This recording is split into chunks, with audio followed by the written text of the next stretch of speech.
그리스도인 부모가 되어가는 시간, 마르지 않는 셈 6번째 시간입니다. 오늘의 말씀, 그 아이에게 내 손을 대지 말라. 그에게 아무 일도 하지 말라. 내가 내 아들 내 독자까지도 내게 아끼지 아니하였으니 내가 이제야 내가 하나님을 경외하는 줄을 아노라. 창세기 22장 12절 말씀. 지난주 어버이 주일을 보냈습니다. 이런 시간을 통해 나에게 자녀는 어떤 의미인가, 나는 어떤 부모로 자녀들에게 기억되기를 바라는가, 이런 것들을 좀 더 생각해보는 시간이 되는 것 같습니다. 독일의 심리학자 루이시첸 휘퍼가 지양해야 할 어머니를 4가지로 분류했습니다. 첫 번째는 권력형 어머니인데요.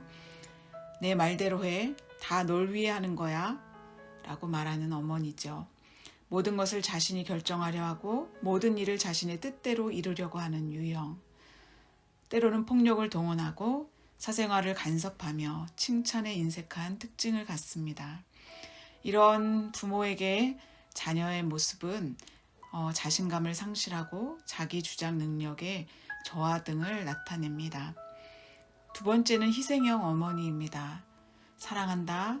난 너만 있으면 돼. 자녀를 위한다는 미명 아래 불확실하지만 무모한 희생을 하기도 하고 또 다른 이름의 권력자이자 위협으로 다가갈 수 있습니다. 오히려 자녀들은 무거운 책임감과 죄책감을 느끼게 됩니다. 세 번째, 자기 도취형 부모입니다. 넌 엄마의 자부심, 나의 자랑이야. 과도한 자기중심적 사고로 다른 사람을 존중하거나 사랑하는 능력이 부족한 자녀로 키울 수 있고요. 심한 경우 자녀는 부모의 욕구를 채울 수 있는 도구처럼 여겨지기도 합니다.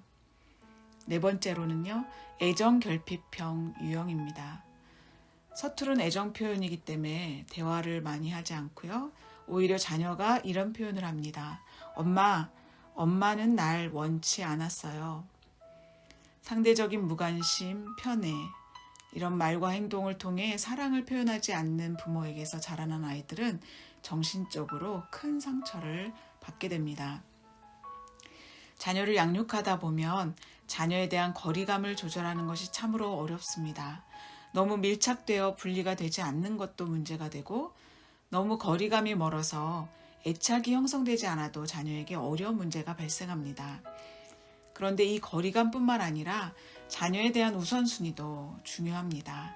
자녀가 우상이 되어 희생을 하면서 과도한 집착을 보이는 것도 자녀에게는 매우 해로운 독이 됩니다. 저는 성경 인물 중에서 부모의 좋은 모델이 아브라함이라고 생각됩니다. 하나님이 아브라함을 불러내셔서 가나안으로 떠날 것을 지시하셨죠. 그리고 그를 축복의 통로가 되게 하시고 자자손손 하나님의 복을 누리게 하신다 약속하셨습니다. 하나님이 이렇게 아브라함을 불러서 택하신 이유가 무엇인지 창세기 18장 19절은 알려주고 계십니다. 자식과 그 집안 사람 가족들을 옳은 길로 행하며 여호와의 길로 가도록 그를 부르셨다고 분명히 말씀하십니다. 오늘도 하나님이 우리를 부모로 부르신 이유는 우리의 자녀들과 가정을 하나님이 기뻐하시는 길로 인도하기 위함입니다. 믿음의 부모가 되어 나의 가정과 자녀가 하나님의 복을 누리며 하나님의 후사가 되게 하는 것, 이것이 부모인 우리의 사명입니다. 아브라함이 드디어 100세에 하나님이 약속하신 이삭을 얻었습니다. 얼마나 사랑스럽고 소중한 아들이었을까. 눈에 넣어도 아프지 않는 독자 이삭으로 아브라함은 자녀 사랑에 푹 빠져 있었을 것입니다. 그런데 행복도 잠시, 하나님은 아브라함을 시험하시려 그를 부르시고 사랑하는 독자를 데리고 모리아 땅으로 가서 번제를 드리라 말씀하십니다. 너무나도 소중하고 어렵게 얻은 아들이지만 번뇌함 없이 아침 일찍 하나님이 일러준 땅으로 떠납니다. 이삭은 그런 아버지와 묵묵히 함께 가면서 드릴 재물이 없음을 이상하게 여기며 번제할 양이 어디 있는지 물어봅니다. 아브라함은 하나님이 준비하실 것이라고 이야기합니다. 분명히 아브라함은 하나님이 위기를 주셨지만 하나님이 이 위기를 해결하실 분이심을 또한 신뢰하였던 것 같습니다. 아브라함은 자녀로 인한 시험 앞에서 자녀가 나의 소유가 아님을 다시 깨닫는 시간이 되었고 하나님의 주권을 인정하며 그를 하나님께 드리게 된 것입니다. 제단을 쌓고 그 위에 아들 이삭을 결박하여 나무 위에 놓고 칼을 들을 때 극적인 하나님의 개입이 시작되었습니다.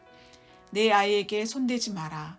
너의 사랑하는 외아들을 내게 아끼지 않는 것을 보니 내가 나를 경외하는 것을 알게 되었다. 아브라함은 자녀로 인한 하나님의 시험에 무사히 통과하게 되었습니다. 그에게 가장 귀한 선물인 자녀를 우상화하지 않았습니다. 하나님을 자녀보다 더 사랑하고 경외하는 것을 인정받게 되었습니다.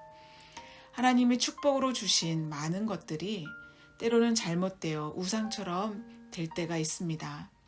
돈, 재물, 직위, 특히 자녀가 그렇습니다.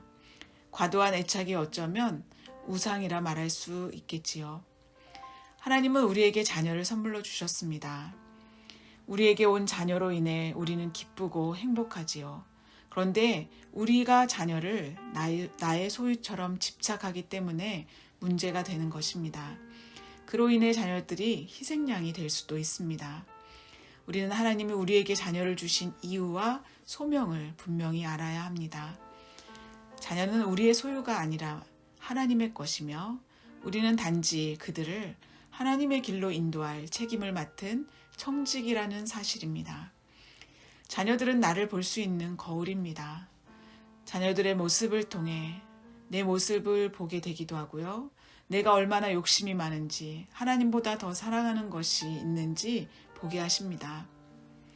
우리도 이제 모리아 산으로 이삭을 데리고 간 아브라함처럼 우리의 자녀를 하나님 앞으로 날마다 이끌어야 합니다. 이렇게 믿음으로 자녀를 드린 아브라함에게 하나님은 미리 준비해 놓으신 순양을 대신 제물로 드리도록 하십니다. 아브라함은 미리 그를 위해 모든 것을 준비해 주시는 여호와 이레의 하나님을 만나게 되지요. 그리고 하나님은 독자도 아끼지 않는 아브라함에게 크게 번성하며 그의 자손들로 천하 만민이 복을 얻게 되는 약속을 하십니다.